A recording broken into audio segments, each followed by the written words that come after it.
les gars, on a un problème, c'est qu'on est à l'heure où je tourne le 15 avril et que dans cette update, j'ai 16 livres à vous présenter. Voilà, je pense que tout est dit, donc on va pas attendre plus longtemps pour que je vous dise bonjour, bonsoir, tout dépendra de laquelle vous regardez cette vidéo. On se retrouve aujourd'hui, comme vous l'avez vu dans le titre et par rapport à ce que je viens de vous dire, pour un update lecture du mois d'avril. Donc comme je l'ai dit dans je ne sais plus quelle vidéo, celle d'avant peut-être, où je vous présente mes emprunts en librairie, je fais un challenge ce mois-ci qui s'étale également, qui déborde également sur le mois de mai. Donc voilà, c'est un challenge tout ce qui est plus classique en équipe, il y a des menus, des catégories, etc. Je vais pas vous la refaire. J'ai pas de pal à proprement parler parce que je fais un peu au feeling de ce que je lis et après je vois dans quelle catégorie ça peut rentrer. Tout cela pour vous dire qu'effectivement, je suis à un livre par jour pour le moment. Je sais pas comment je fais, hein, parce que je vous assure que je travaille, et beaucoup, parce qu'on a pas mal de taf en ce moment. Mais bon, ma foi, c'est pour ça qu'il y a une nécessité vraiment de faire cette update, parce que sinon, on le voit venir, le bilan de fin de mois va être d'une longueur. Mes aïeux, ça va pas être possible. Vraiment, je vais pas tenir, le montage va pas tenir, le stockage de ma mémoire, ça va pas être possible. Donc voilà. Ce que je vais faire, c'est que je vais tout vous présenter en essayant d'être un petit peu assez concise. Il faut savoir qu'il y a 5 livres que j'ai pas, donc pareil, je ferai des inserts de couverture. Donc c'est parti, ma foi, vous allez voir que c'est un premier update, enfin des premiers avis de lecture qui sont très variés parce que, comme je vous l'ai dit dans ma vidéo emprunt librairie, j'ai pris le pas d'emprunter beaucoup de livres qui sortent un peu de mes sentiers battus, un peu de mes rayons favoris si je puis dire. Le premier livre que j'ai à vous présenter, c'est un genre que je lis peu. C'est de la science-fiction, on est sur quelque chose un peu space opéra parce que ça se passe dans l'espace, et je le rangerai dans la catégorie un petit peu cozy mystery, un petit peu cozy polar, polar SF, tout sympa, avec L'homme superflu de Marie Robinette Kowal, publié chez De Noël. Alors, je n'ai pas lu cet auteur, je sais qu'elle a fait un autre livre qui apparemment est assez sympa aussi. L'homme superflu, alors déjà ce qui m'a convaincu c'est la couverture, j'avoue, elle m'a déjà attirée avant de lire le pitch. Le petit Westie, trop mignon, vraiment moi il m'en faut pas beaucoup. Ici du coup on est sur quelque chose en one shot et on va rencontrer, comment elle s'appelle, Tesla, oui c'est ça, Tesla, qui vient de se marier et pour la lune de miel du couple, ils sont à bord d'un vaisseau spatial, un peu vaisseau de croisière, vous voyez, genre un ferry mais dans l'espace. Et ils sont en lune de miel et tout, et en fait on sait que Tesla est une personne assez célèbre et du coup là elle cache un peu son identité, donc elle n'est pas reconnue par les gens. Ils vivent leur petite vie et il y a un meurtre, enfin un corps qui est retrouvé et tout porte à accuser son nouveau mari. Donc à partir de là on va avoir une enquête où Tesla va devoir redoubler d'ingéniosité pour pouvoir réussir à défendre son mari, prouver son innocence, tout ça accompagné de son avocate qui est elle sur Terre. Donc autant vous dire que les communications espace-terre ça coûte un peu une blinde, donc il faut qu'elle arrive en fait à un peu se mêler du truc sans trop en dire sur son identité parce que sinon ça va un petit peu affoler les foules et tout. Donc voilà pour le pitch de l'histoire. Ce que j'en ai pensé, j'ai beaucoup aimé, j'ai vraiment beaucoup aimé, c'est pas un coup de cœur, j'ai dû mettre 4 étoiles sur 5. J'ai beaucoup aimé parce que là on est vraiment dans de la science-fiction très positive. Si je devais rapprocher ce livre d'une autre auteure que je n'ai pas encore lu mais dont j'ai eu des échos qui reviennent, je dirais que ça peut plaire à ceux qui aiment Becky Chambers, celle qui a fait Les Voyageurs, également une série que j'ai vue passer sur la chaîne de The Riddler encore, et sur aussi une autre chaîne mais j'ai plus le nom de la personne. Bref, en tout cas ma collègue a lu Les Voyageurs, donc je passerai le pas aussi à un moment donné comme ma palle le permettra. Mais du coup tout ça pour dire qu'on est dans quelque chose de très positif, c'est assez inclusif parce que ici en fait les personnages se définissent en mode Tesla crène, elle, machin chouette, yel, machin chin, il, enfin voilà, vraiment c'est inclusif, LGBTQIA+, parce qu'on a vraiment beaucoup de choses, j'allais dire beaucoup de variétés mais vraiment on parle de personnes quoi, mais vous voyez ce que je veux dire, vraiment on a une diversité, que ce soit culturelle, ethnique, sexuelle, enfin tout ce que vous voulez. Et pareil, j'ai trouvé que ouais, les femmes avaient vraiment une très bonne place. On sent que Marie Robinette Kowal, elle veut des personnages féminins qui en envoient. Donc c'était vraiment très chouette, c'est ponctué d'humour. Et ce que j'ai adoré, c'est qu'en fait, les chapitres, les débuts de chapitres, donc ils ont tous un titre. Et en fait, chaque chapitre est un cocktail avec la recette du cocktail. Donc je trouve ça trop ingénieux. Je sais pas, genre parce que j'aime l'alcool peut-être. Non, c'est oula là, on s'emballe. Mais j'ai trouvé ça très chouette. Pour ce qui est de l'intrigue, j'ai bien aimé. Quand je dis cosy mystery, ça me fait un peu penser à ça parce que vraiment c'est intramuros. Voilà, tout se passe dans le vaisseau, donc on est dans un huis clos. Et tout le monde se mêle un peu de tout. Des persos qui sont pas dans le corps de métier de l'enquête vont un peu vouloir tous s'en mêler. Et pareil également, j'y pense, représentation aussi des personnes de handicap parce qu'on comprend vite que notre personnage principal a vécu quelque chose qui lui a laissé des séquelles, donc j'ai trouvé ça très chouette. Voilà, très bonne lecture. Franchement, si vous aimez la science-fiction, vous voulez un truc pas trop prise de tête, ça fait carrément le taf, très sympa. Ensuite, dans le cadre du projet Chatham, c'est cette année. Ce mois-ci, je commence du coup par ordre de publication. Ça tombe sur Autre Monde, la série Young Adult de notre auteur fétiche, notre auteur phare de l'année 2024. Donc j'ai vu dans le roman que c'était par cycle. En fait, il y a un premier cycle, un deuxième cycle et un séquel. Donc le premier cycle, c'est les 3 premiers tomes. Le deuxième, c'est les 4, 5, 6, 7. Et le séquel, c'est le 8. Donc voilà pour ça. Donc je vais essayer ce mois-ci de lire le premier cycle. En tout cas, pour l'instant, j'ai lu les 2 premiers tomes d'Autre Monde, donc l'Alliance des Trois et Malronce. Écoutez, ma foi, je savais pas trop à quoi m'attendre dans cette série parce que c'est une série young adulte, mais c'est vrai qu'en librairie, je vois plus d'adultes qui se dirigent dessus. Donc c'est pour ça que chez nous, elle est rangée dans le rayon SF Fantasy et pas en ado.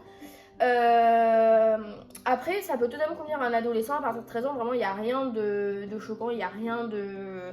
Il y a rien de gore, il n'y a pas de trigger warning énorme. Tout est bien amené pour que ce soit accessible. Donc, quand on le qualifie de young adulte, ça correspond parfaitement. Je dois dire que c'est pas que je suis mitigée, mais je pense que l'intrigue ne me parle pas.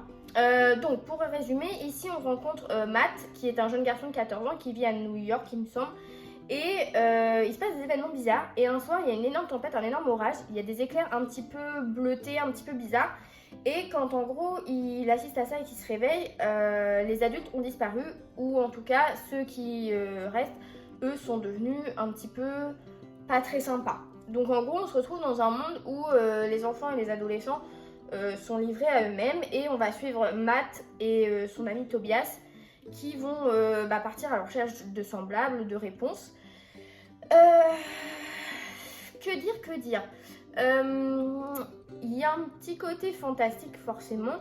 Après, je saurais pas trop qu'en dire pour l'instant à première vue pour moi.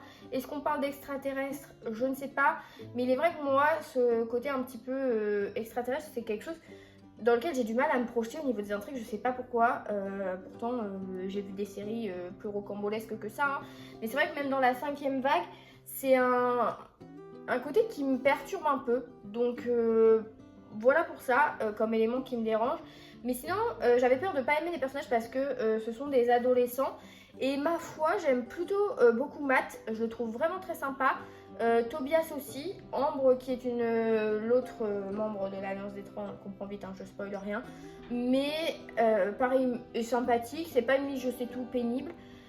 Donc ça j'ai bien aimé au niveau des personnages.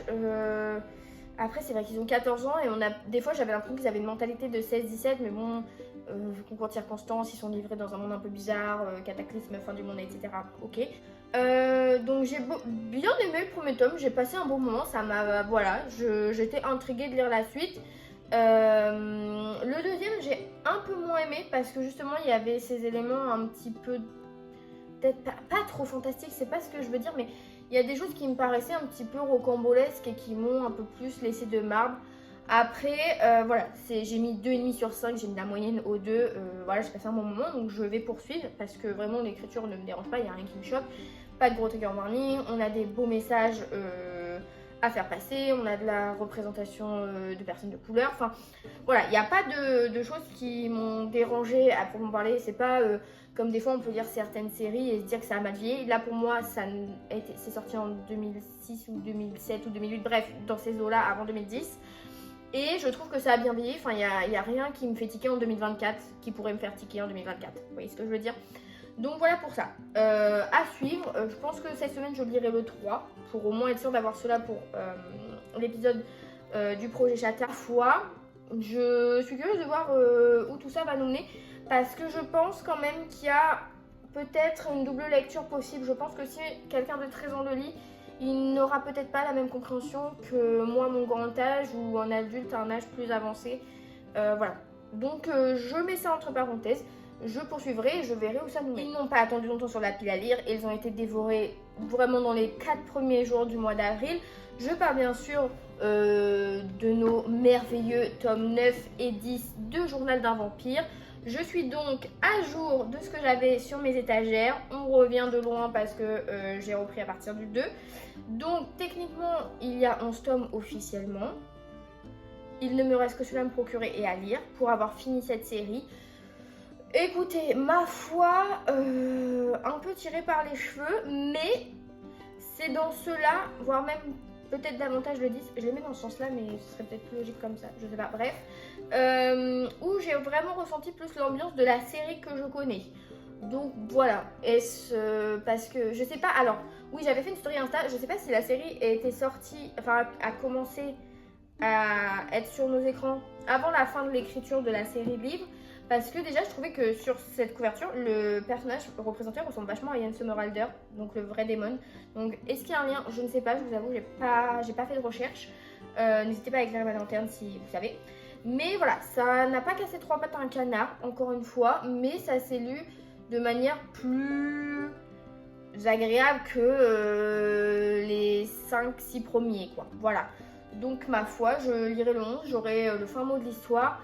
Je veux dire que certains événements de ces deux-là sont très tirés par les cheveux. Vraiment, le triangle amoureux, c'est stop, arrêtez, on va pas me la faire. Bref, voilà. Ceux qui ont lu comprendront. Sinon, n'hésitez pas à venir me voir, je vous spoilerai avec plaisir. Mais voilà, c'est quand même un peu vide, un peu creux.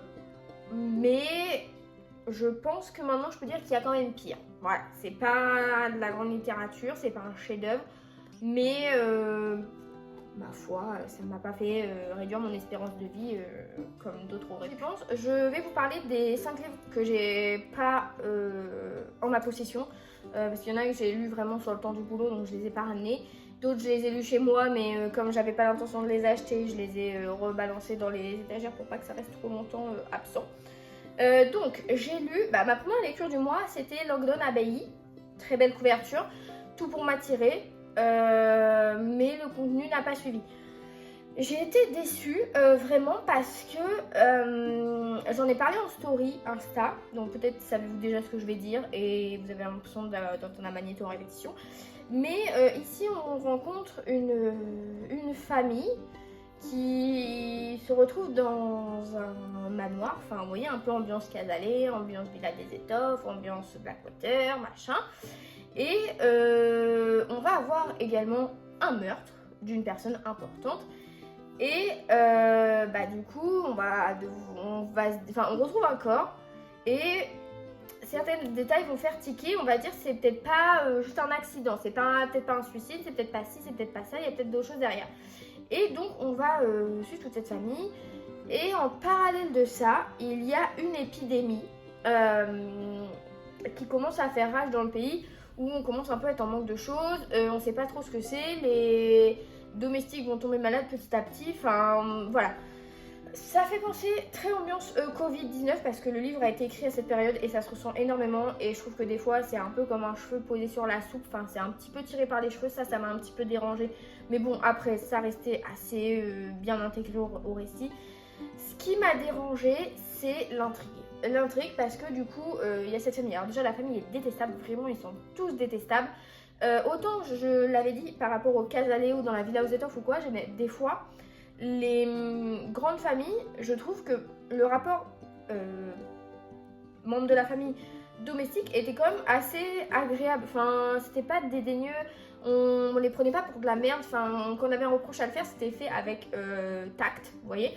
Et là, pas du tout. Vraiment, il y a un dédain à l'égard, un mépris à l'égard des domestiques qui m'a un peu dérangée. J'ai trouvé ça un peu des fois facile, alors que les domestiques font un peu tout pour arranger la situation parce que ils sont en infériorité numérique et il faut gérer tous les pleu-pleu là qui sont pas contents parce qu'ils doivent apprendre à faire leur lit tout seul. Donc ça m'a un petit peu agacée. Et alors, le truc, c'est que déjà, le poteau rose, quand il est dévoilé, moi, ça m'a sidérée. Et pas dans le bon sens du terme, vraiment, c'était trop facile. Et alors, je vais dire ce qui m'a gêné, ce que j'avais dit en story, c'est qu'à un moment, on a le personnage A qui est mort, donc c'est le corps que l'on retrouve, et notre gouvernante, qui est un peu la fausse enquêtrice, voilà, donc je dirais pas que c'est un cosy mystery quand même, parce que bon, bref, c'est un peu un polar huis clos, en mode ils étaient 10 d'Agatha Christie, vous voyez, mais en moins bien, très moins bien. Et donc, notre domestique va un peu fouiner pour savoir ce qui s'est réellement passé. Elle va découvrir concernant le personnage A et le personnage B. On va apprendre que le personnage B a fait quelque chose que le personnage A a appris et qu'il n'était pas très ravi.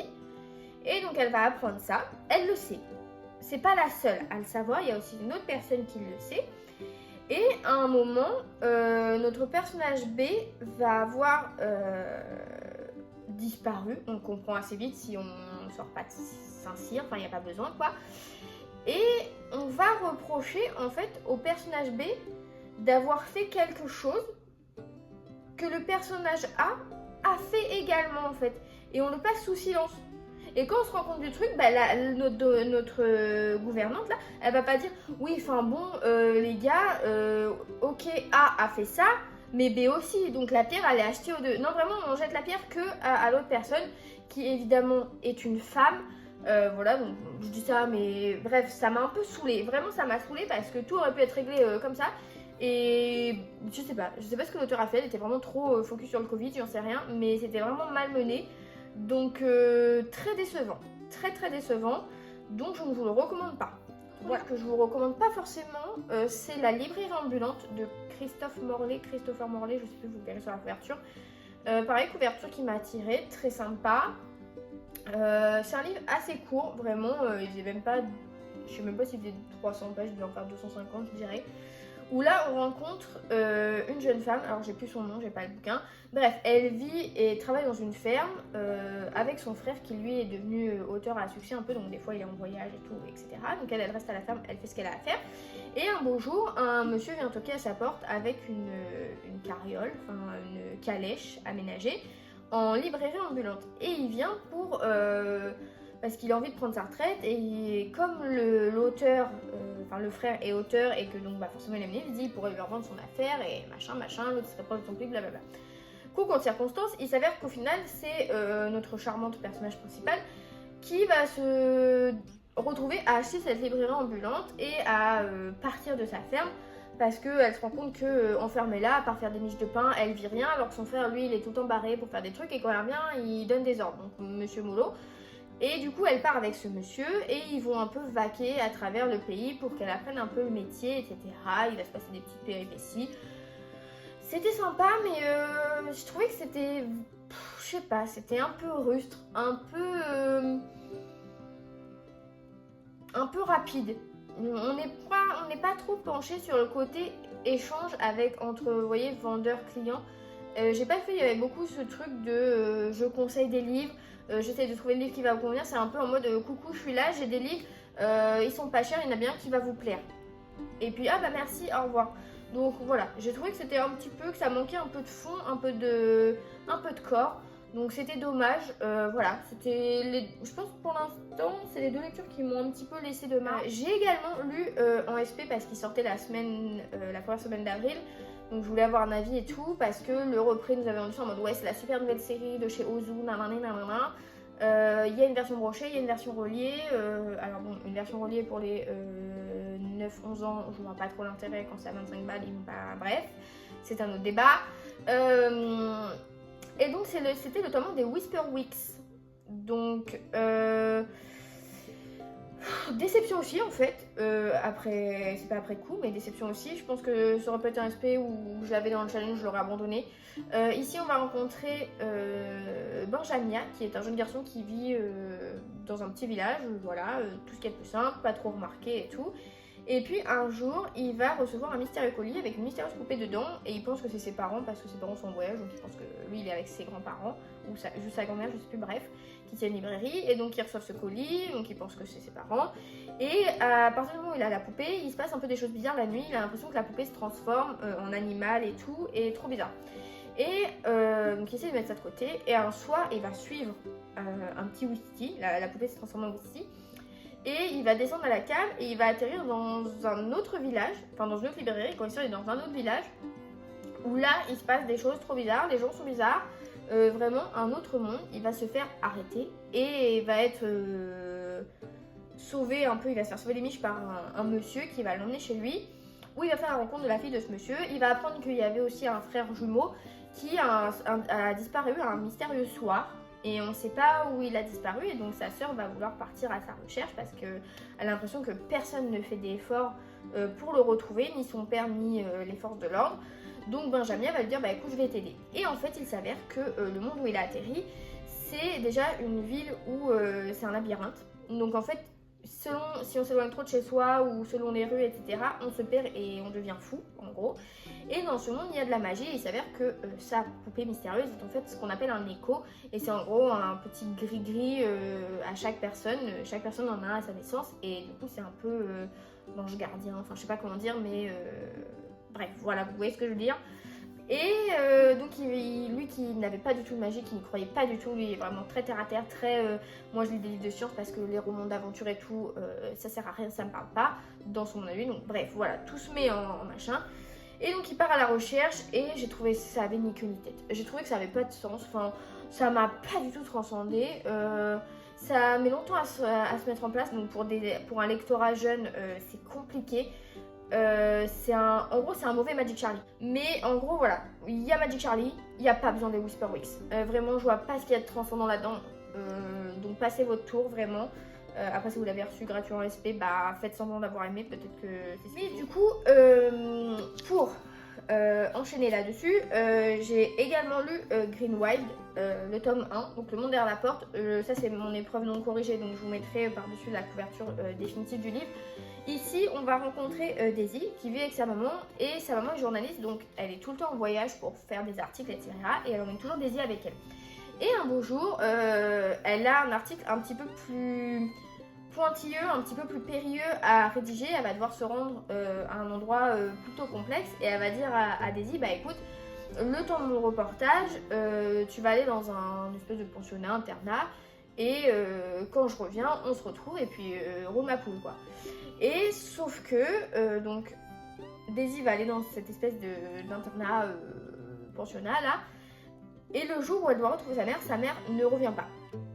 Donc elle doit retourner au pensionnat et tout, et là ça va un petit peu partir en cacahuète, et par un concours de circonstances, elle va se retrouver dans un autre monde, donc le monde de Green Wild, où là on va se rendre compte que elle va découvrir que la magie existe, etc. Que sa maman pratique aussi la magie, et que sa disparition est peut-être liée à d'autres disparitions qui se sont passées à Green Wild. Donc petite enquête, etc. Donc voilà, pour ça c'est vraiment un pitch qui peut faire référence à Magic Charlie ou Whisper Wicks. Passez votre tour sur les Whisper Wicks, allez vers Green Wild et Magic Charlie, ce sera bien mieux. C'est une lecture que j'ai bien aimée, j'ai trouvé ça assez dynamique. Daisy est une personnage plutôt agréable pour une enfant. J'ai trouvé l'univers bien travaillé. L'intrigue, j'ai trouvé que c'était peut-être un petit peu long. Pour le lecteur avisé, j'ai trouvé que des fois ça manquait un petit peu d'action. Mais j'ai bien aimé les personnages. Pareil, on est sur de la représentation, que ce soit LGBTQIA+, ou représentation d'ethnies différentes. Donc voilà, je pense que ça peut convenir, ça fait passer des bons messages. Donc c'était, ma foi, du coup, une bonne lecture. Je lirai le tome 2 avec enthousiasme. Ensuite, du coup, dans le livre que je n'avais pas, j'ai lu Bridget Vanderpuff et la mystérieuse et la grande évasion pâtissière, ou je sais pas, bref, il y aura la couverture. Pareil, c'est un premier tome, ce n'est pas précisé, vraiment Pocket Jeunesse, je sais pas, leur truc c'est de pas préciser quand c'est des tomes 1. Crookhaven, ils n'avaient pas précisé que c'était un tome 1. La fille renard et la mystérieuse boutique sur pattes, ils n'ont pas précisé que c'était un tome 1. Là, rebelote. Alors que quand on cherche sur internet, on voit qu'il y a d'autres livres dans l'univers. Donc ça, c'est trop chiant. Bref, agacement terminé. Ici, on rencontre donc Bridget, qui est une jeune fille qui est orpheline et qui est à l'orphelinat des enfants égarés. Et il y a souvent des adoptions, mais elle ne se fait jamais adopter parce que la mégère qui sert de gouvernante à cet orphelinat fait toujours en sorte que Bridget ne puisse pas être disponible pour les adoptions. Et un beau jour, elle va se retrouver dans une situation similaire. Et quand elle va pouvoir se sortir du pétrin, elle va se rendre compte que tous les enfants ont été adoptés sauf elle. On comprend vite que notre mégère, je crois qu'elle s'appelle Aigre-Bouche, je ne sais pas. En fait, c'est juste qu'elle aime pas les enfants et elle aime encore moins Bridget parce que Bridget, c'est une enfant très intrépide, très rêveuse, qui voit toujours le positif, qui trouve toujours des solutions aux problèmes. Donc vraiment, une enfant trop gaie n'est pas une enfant qui mérite d'être adoptée ni aimée. Ok madame, si vous voulez, il n'y a pas à être réglé comme ça, il faut aller consulter si vous avez des traumatismes. Bref, du coup, après cette mésaventure, un monsieur va venir se présenter à l'orphelinat et va dire voilà, je viens pour adopter une enfant qui s'appelle Bridget. Et en gros, il l'a vue dans ses rêves. Un peu bizarre, mais soit. Et donc là, la mégère va lui dire, pas à nous, c'est faux, il n'existe pas cette gamine ici, personne s'appelle Bridget, tout machin. Sauf que Bridget a tout entendu et elle va faire en sorte de se faufiler pour pouvoir rattraper ce mystérieux monsieur à la sortie, lui dire c'est moi Bridget, elle vous a menti, emmenez-moi. Ils partent ensemble, voilà. Et elle va se rendre compte que ce monsieur est en fait le plus célèbre pâtissier du village voisin et il l'a recueilli, donc elle lui dit comment ça vous m'avez vu en rêve et tout, et en gros c'est un message de sa femme, on comprend vite défunte, qui en gros est venue lui parler dans ses rêves, bref si tu veux. Et du coup, il lui dit bah maintenant que t'es là, je veux que tout se passe bien, vraiment il a pas de mauvaises intentions du tout, trop bien. Et il va lui apprendre la pâtisserie, sauf qu'il va se rendre compte que notre Bridget, qui elle d'habitude réussit tout ce qu'elle fait, vraiment elle a un don pour plein de choses, la pâtisserie pas du tout. Et à chaque fois les recettes elles foirent, et après il va se passer plein de péripéties. Et j'ai trouvé ça vraiment très sympa. Vraiment dans la même veine que, du coup, dont je parlais toujours chez Pocket Jeunesse, de la fille renard et la mystérieuse boutique sur pattes, là. Vraiment similaire. Donc si vous en avez aimé un, vous aimerez l'autre. Si vous avez aimé l'autre, vous aimerez l'un. Bref, vous avez compris. Je trouve ça très dynamique, très très chou. Pareil, des noms de pâtisseries qui sont trop mignons. Ça donne faim. C'est un roman, mais j'ai trouvé ça très coloré, très pop, très rafraîchissant, donc c'était une très bonne lecture. Autre très bonne lecture que je n'ai pas en ma possession, mais qui était vraiment top de chez top, c'est chez Nathan et c'est Méfiez-vous des Gémeaux. Alors, ça paye pas de mine. Ici, on rencontre Kat, qui a 14 ans, qui est en 3e et qui a un crush sur l'une de ses meilleures amies, mais elle sait pas trop comment lui avouer. Et dans l'entrefait, il y a une autre fille qui arrive un peu comme un cheveu sur la soupe et voilà, un peu triangle amoureux, mais pas trop, on sait pas. On suit du coup cette jeune fille dans ses péripéties de vie, vraiment c'est un peu à la journal d'une princesse, badass pour les plus jeunes à la limite, Aurélie la flamme, enfin toutes ces choses là. J'ai trouvé ça très chouette. La dimension astrologie est sympa, elle apporte un truc vraiment, c'est un livre qui m'a fait beaucoup rire. C'est pour ça que j'ai autant aimé, c'est que vraiment j'ai eu des éclats de rire. Kat est si drôle, elle se met toujours dans des plans, elle sait pas s'en dépêtrer. La dimension astrologie est pas premier degré, hein. Vraiment, c'est des fois ses copines elles vont demander des horoscopes et elle va leur sortir des trucs un peu à sa sauce et tout. Mais après, si on prend, elle parle d'un certain signe, elle va dire un peu le caractère qu'il a, ça c'est vrai, enfin c'est plus plausible. Mais voilà, c'est vraiment l'astrologie, mais avec humour, donc faut pas non plus le lire en se disant que vous allez trouver un truc hyper fidèle à ce que vous y connaissez. Mais ça fait carrément le taf. J'ai trouvé ça super rafraîchissant. Donc pareil, LGBTQIA+, représentation de personnes, du handicap. l'anxiété, etc. Trop sympa. On a également du harcèlement. Alors ça c'est un truc, au début j'étais un petit peu, ça me faisait un peu tiquer pendant ma lecture parce que vraiment on a une fille du groupe d'amis qui s'en prend à une autre et j'étais un peu en mode personne dit rien, genre vraiment elles sont genre 5 dans le groupe et personne dit rien, genre personne intervient. C'est trop chiant toujours à trouver des justifications à la harceleuse du coup. Et puis à un moment vraiment il se passe quelque chose et je me dis que oui c'est vrai que du point de vue des fois quand on est dans cette situation on n'ose pas non plus nous trop tenir tête pour pas que ça nous retombe dessus. Et du coup, j'ai trouvé que c'était un peu justifié, ça allait. Et le règlement de situation après m'a convenu. Donc voilà, c'était un truc qui m'a fait tiquer sans me faire tiquer. Mais sinon, c'était très drôle. La romance est très mignonne. Voilà, je le qualifie. Ouais, je mets plus ça dans le côté romance, romance ado, très sympa. Donc ma foi, très bonne équipe. J'ai eu un coup de cœur pour Mooncakes. Donc c'est un roman graphique, une BD, je sais pas son format, mais voilà. Chou. En couverture dure, donc avec un format trop agréable. Ici, on rencontre du coup Nova, qui est une jeune sorcière qui travaille à la librairie de ses grands-mères. Et un beau jour va revenir dans sa vie, comment elle s'appelle déjà Tam. Tam va réapparaître dans sa vie parce qu'il y a un truc qui se passe, il y a un mauvais esprit un peu autour du village où Nova habite. Et donc Tam va revenir dans sa vie parce qu'elle avait déménagé à un moment. Et du coup elles vont se retrouver et essayer de régler ce mystère ensemble. J'ai trop aimé, j'ai trouvé ça trop mignon, vraiment c'est cozy fantasy, représentation pareil, vraiment je suis tombée que sur des bons livres sur ça, représentation LGBTQIA+, personnes de couleur, de genre, enfin également handicap parce que notre personnage principal est malentendante. C'était vraiment trop chouette, c'est un tome unique et ça fait carrément le taf. Ça m'a un peu fait penser, si vous connaissez, à la série Le Dragonté, Les Dragontés, je ne sais pas, bref, peut-être ça vous parlera. Mais ça, c'était vraiment trop mignon, trop bien. La magie trop mignonne, les dessins trop mignons, les couleurs trop mignons, tout trop mignon. Voilà, je vous recommande à 200%. Deuxième coup de cœur du coup de ce mois-ci, qui est un livre adulte, enfin contemporain quoi. C'est Le Parfum des poires anciennes de Ewald Arends. J'ai adoré, j'ai trouvé ça trop bien. Du coup dans ce livre, on rencontre Sally et Liz qui sont deux femmes.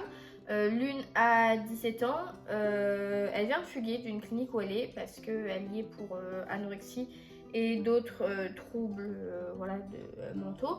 Et en fait, elle en veut un peu au monde entier parce que vraiment, la vie à la clinique, c'est un peu se foutre de la gueule du monde et un peu prendre les patients pour des idiots.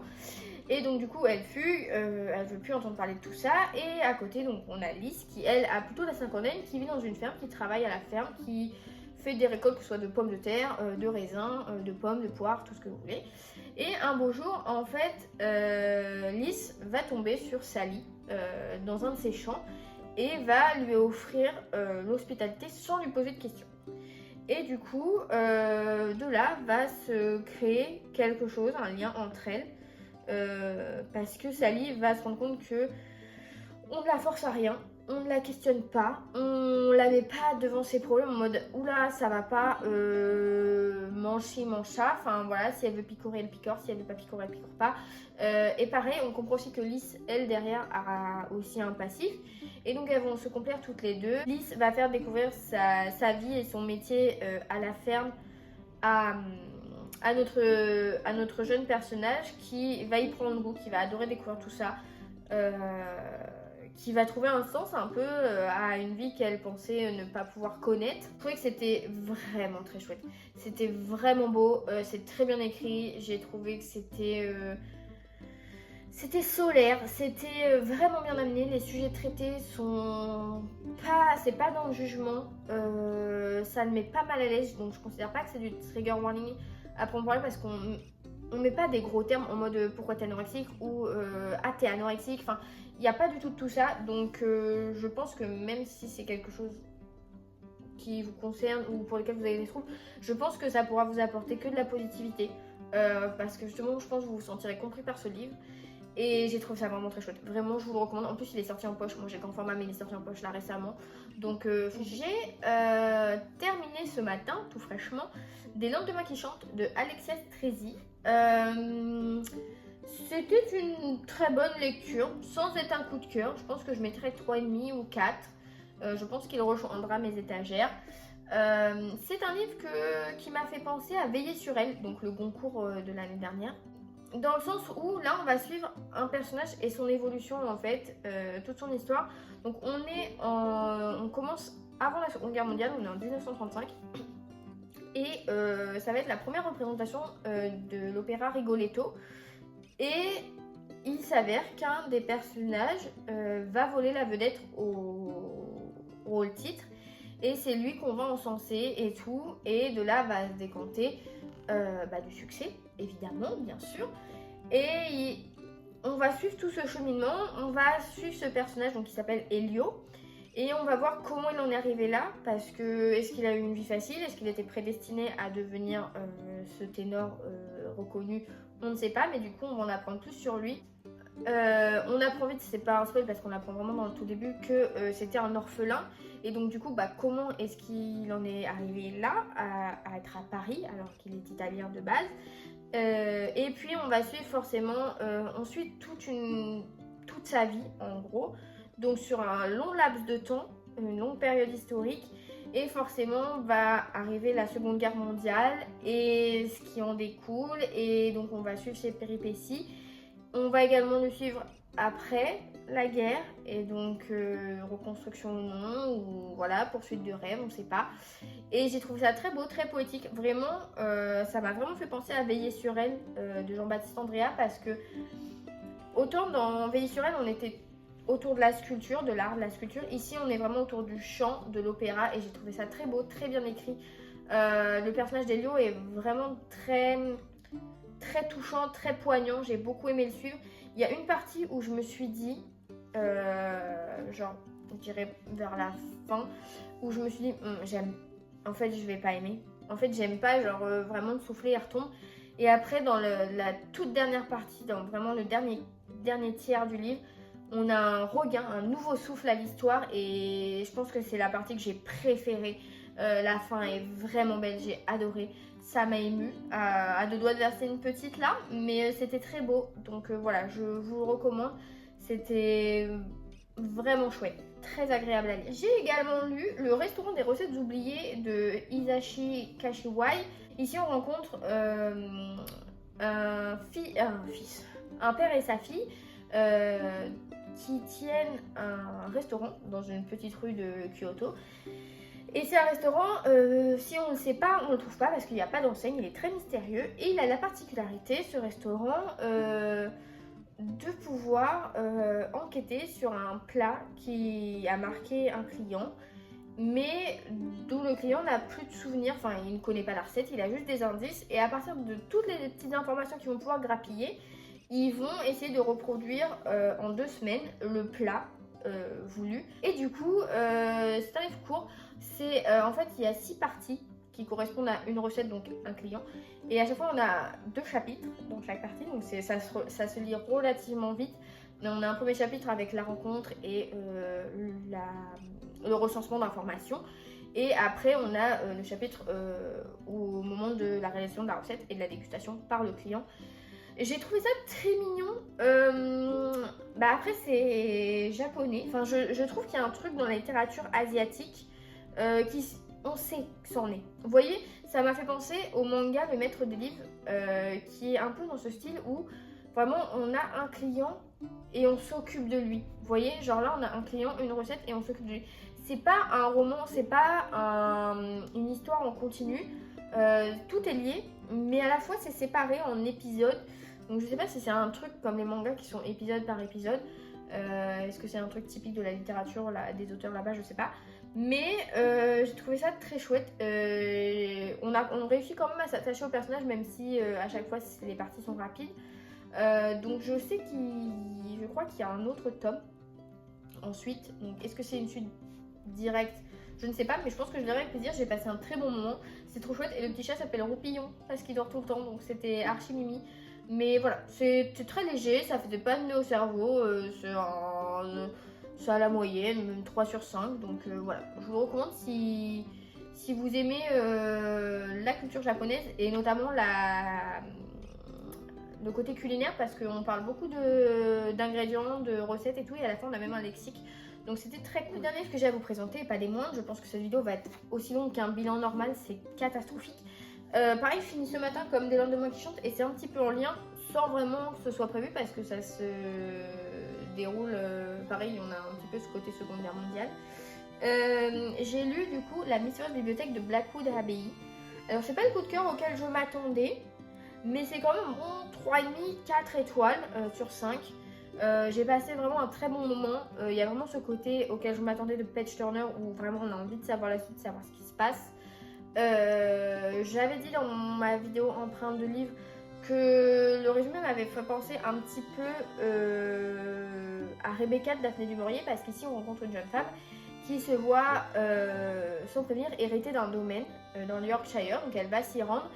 Et elle arrive un peu là-bas comme un cheveu sur la soupe. Le personnel, les domestiques sont un petit peu réticents à sa présence, ils sont un peu méfiants et tout. Donc elle a du mal à se faire accepter, on lui montre pas tout ce qu'elle voudrait voir, on lui cache un peu des choses dans la maison, etc. Et en plus, à côté de ça, il y a un peu des rumeurs et des commérages, que ce soit au village ou au sein du domestique, comme quoi Blackwood Abbey serait hantée, on sait pas trop bizarre. Et elle, de son côté, notre Ivy, elle va découvrir une pièce qui va la submerger. C'est la bibliothèque qui est de base fermée à clé, un peu bizarre. Et dans cette bibliothèque, il y a une aura un peu différente, comme si on l'appelait, comme si on cherchait à la faire venir ici, à la faire rester là. Et en fait, ça puise son énergie et elle sait pas trop. Et on la met en garde sans la mettre en garde et on sait pas qu'est-ce qu'il y a derrière tout ça. Donc je vous cache pas, on a un petit côté un petit peu surnaturel, un petit peu mystique. Il y a une dimension quand même, voilà, je sais pas si je peux dire fantastique. Mais voilà, il faut savoir que c'est terre à terre sans l'être à 100%. J'ai bien aimé. Après, j'avoue qu'il y a un truc. À un moment, la Ivy fait un choix que j'ai trouvé super débile. Mais de mon point de vue, parce qu'après quand on sait son histoire, ça peut paraître logique qu'elle s'emballe un peu comme ça, mais voilà, je trouve qu'il a manqué un petit quelque chose. Tout le début, toute la première moitié était bien, après il y a un passage un petit peu creux, et la fin j'ai adoré. Donc voilà, je pense que je dirais autre chose de cet auteur. Là j'ai vu qu'il y avait un autre livre d'elle ici en poche, donc je pense que je réitérerai l'expérience, j'ai bien aimé. C'est voilà, donc je disais un petit peu dans l'ambiance Rebecca de Daphné du Maurier, un petit peu dans La maison au sortilège que j'ai lu le mois dernier, donc je pense que ça peut plaire, c'est un livre que je recommanderais avec plaisir et que je vais garder sur mes étagères du coup. Voilà pour ça. Et bien sur ce, c'est tout. Ce sont les 16 premiers livres d'avril, sachant que nous sommes le 15, hein, vraiment je le répète, mais parce que même moi j'y crois pas d'avoir ce rythme. Donc ça se trouve, au final, au mois d'avril, il y aura 20 livres, j'en aurai lu 4 en plus, que sais-je. Hein, peut-être de toute façon, je vais avoir une panne de lecture parce qu'il y a des livres qui m'attendent qui me font pas très envie, mais bon, ils sont dans ma panne, donc il faut que je les sorte. Je vous souhaite du coup de belles lectures, de belles découvertes livresques. N'hésitez pas à me faire part de vos commentaires, de vos remarques, si besoin, dans l'espace dédié à ça. On peut aussi se retrouver sur Bookstagram. Sur ce, je vous dis à la prochaine. Salut!